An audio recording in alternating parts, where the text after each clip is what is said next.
বুংনাং বাজারে cancer screening সেন্টারের উদ্বোধন। উত্তর ত্রিপুরার মানুষের জন্য আশার আলো। উত্তর জেলার ধর্মনগর মহকুমার আলগাপুর গ্রাম পঞ্চায়েতের অন্তর্গত বুংনাং বাজার এলাকায় আজ এক ঐতিহাসিক পদক্ষেপ গ্রহণ করা হলো। রাজ্যের মুখ্যমন্ত্রী প্রফেসর ডক্টর মানিক সাহা, রাজ্য বিধানসভার অধ্যক্ষ তথা ধর্মনগরের বিধায়ক বিশ্ববন্ধু সেন এবং ভারত বিখ্যাত ক্যান্সার বিশেষজ্ঞ ডক্টর রবি কান্নানের সম্মিলিত প্রচেষ্টায় বুংনাং হাসপাতালে একটি আধুনিক ক্যান্সার স্ক্রিনিং সেন্টার চালু করা হয়েছে। এই স্ক্রিনিং সেন্টার উত্তর পূর্বাঞ্চলের সাধারণ মানুষের জন্য ক্যান্সার নির্ণয় ও প্রাথমিক চিকিৎসার এক নতুন দিগন্ত উন্মোচন করবে বলে আশা প্রকাশ করেন অধ্যক্ষ বিশ্ববন্ধু সেন। তিনি বলেন, মুখ্যমন্ত্রীর নেতৃত্বে স্বাস্থ্যক্ষেত্রে যে উন্নতি সাধিত হচ্ছে, এই স্ক্রিনিং সেন্টার তারই ফলস্বরূপ। এতে শুধু উত্তর ত্রিপুরা নয়, গোটা রাজ্যের মানুষ উপকৃত হবেন। উদ্বোধনী অনুষ্ঠানে উপস্থিত ছিলেন আলগাপুর গ্রামের পঞ্চায়েত সদস্যগণ, বিভিন্ন জনপ্রতিনিধি ও এলাকার জনসাধারণের মধ্যে এই প্রকল্প ঘিরে ব্যাপক উৎসাহ উদ্দীপনা পরিলক্ষিত এবং আশা লক্ষ্য করা যায়। এই উদ্যোগ রাজ্যের স্বাস্থ্য ব্যবস্থার উন্নয়নে এক মাইলফলক হয়ে উঠবে বলে মনে করছেন বিশেষজ্ঞরা।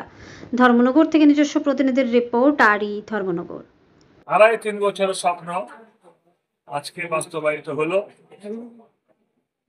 শিলচরের কাছাড় ক্যান্সার হসপিটালের উদ্যোগে স্পেশালি ডাক্তার রবি কান্নানজি এবং ওনার সহযোগীদের উদ্যোগে এবং আরো স্পেশালি আমাদের রাজ্যের যিনি মুখ্যমন্ত্রী, উনিও কিন্তু একজন ডাক্তার এবং উনি কিন্তু হৃদয়বান ডাক্তার, প্রফেসর ডক্টর মানিক সাহাজি। আজকে আমার সাহস অনেক বেড়েছে। কেন? আমরা জানি একটা ভালো কাজ নিয়ে আমাদের মুখ্যমন্ত্রী মহোদয়ের কাছে গেলে উনি কখনো কিন্তু ফেরান না। ভালো কাজ হলে উনি এটাকে অ্যাকসেপ্ট করেন।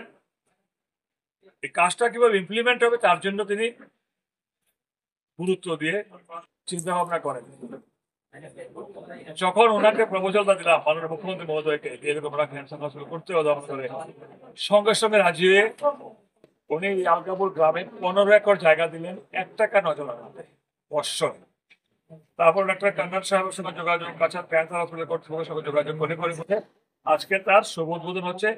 এই বুংনাং বাজারের এই যে হাসপাতাল আলগাপুর গ্রামে, এই হাসপাতালে 2টো রুম সরকার থেকে দেওয়া হয়েছে ক্যান্সার পেশেন্টদেরকে, অর্থাৎ ক্যান্সার রোগীদেরকে শনাক্তকরণ হয়েছে। এখান থেকে যদি দেখা যায় রোগ কারো হয়েছে, শনাক্ত করানো হয়েছে। শিলচর কাছাড় ক্যান্সার হসপিটালের সোসাইটি বাড়িগ্রামে একটা স্যাটেলাইট হসপিটাল করেছেন, যেখানে পাথারকান্দি হয়ে, ধর্মনগর হয়ে, কৈলাসহরের সমস্ত এই ক্যান্সার পেশেন্টরা যারা নির্ণয় হয় প্রাথমিক স্তরে তাদেরকে ওখানে ট্রিটমেন্ট করা হবে। এই বাড়িগ্রামে আজকে এখানে ট্রিটমেন্ট শুরু হয়ে গেল, রোগ নির্ণয় শুরু হয়ে গেল। এখন রোগ নির্ণয় যদি দেখা যায় রোগ গভীর কিংবা অল্প সামান্য, ডাক্তারবাবু বিবেচনা করবেন বাড়িগ্রামে নিয়ে যাবেন না শিলচরে নিয়ে যাবেন। কিন্তু ঈশ্বরের আশীর্বাদে ডাক্তার রবি কান্নানজির উদ্যোগে এবং আমাদের প্রফেসর ডক্টর মানবিক মুখ্যমন্ত্রী মানিক সাহাজির 100% সহায়তায় আমরা যেমন হাসপাতালে 2টো রুম পেয়েছি, জায়গা পেয়েছি, এবং সাংবাদিক ভাই বন্ধু সহ উত্তর ত্রিপুরা সহ সকলের সহযোগিতা কামনা করি। এই হাসপাতাল দিনে দিনে তৈরি হবে এবং জায়গা দেখা হয়ে গেছে, সেখানে অলরেডি প্ল্যান্টেন হয়ে যাচ্ছে, নতুন নতুন বিল্ডিং তৈরি হবে। আমি আশা করি আগামী 5-7 বছরের মধ্যে একটা পরিপূর্ণ হাসপাতাল ধর্মনগরের আলগাপুর গ্রামে তৈরি হতে যাচ্ছে।